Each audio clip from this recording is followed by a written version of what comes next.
conseils de pro. Après cet hiver tellement maussade et sans soleil, il est enfin de retour. Et aujourd'hui, Elodie de l'horticulture Litsen-Burger va nous parler des plantes de printemps pour mettre de la couleur dans nos journées. Bonjour Vanessa. Comme son nom l'indique, la prime vert, c'est la fleur symbole du printemps. La variété la plus connue, c'est la Primula acolis. C'est une plante qui forme une rosette de feuilles sans tige, avec en son centre un bouquet de fleurs à pédoncule court. Elle s'épanouit de mars à avril et pour pouvoir la voir correctement s'épanouir, elle a besoin d'un arrosage régulier sans excès d'eau, avec un apport d'engrais à peu près une fois par semaine. Pour en profiter longtemps, je te conseille de nettoyer régulièrement les fleurs et les feuilles fanées. Pour bien les choisir, déjà que ta plante ait des feuilles saines, qu'elle présente un bon nombre de boutons en son centre. Tu peux la choisir un peu ouverte, mais regarde toujours au milieu s'il y a plein de boutons, ça veut dire que tu en profiteras plus longtemps. Et est-ce que tu sais que c'est une plante qui est vivace ?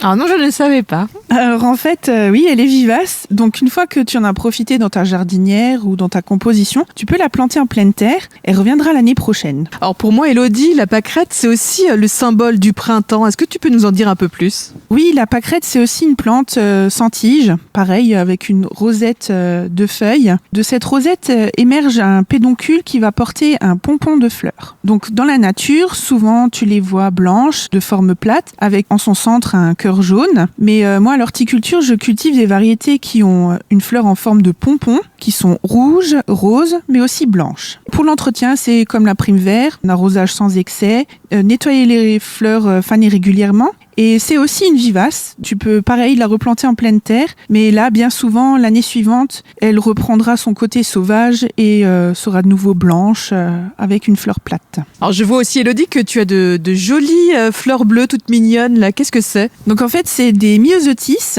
En allemand, on dit Vergissmeinnicht. Ça demande à peu près le même entretien que les précédentes. Et c'est aussi une plante vivace que tu pourras mettre en pleine terre. Elles existent aussi avec des fleurs de couleur rose et de couleur blanche. Et en fait, tu as aussi les pensées que tu peux mettre dans tes compositions. Donc on en trouve en automne, mais j'ai de nouveau une production au printemps pour refaire le plein de couleurs. Alors moi, au printemps, j'aime bien les plantes à bulbes aussi, comme les tulipes par exemple, ou les jonquilles.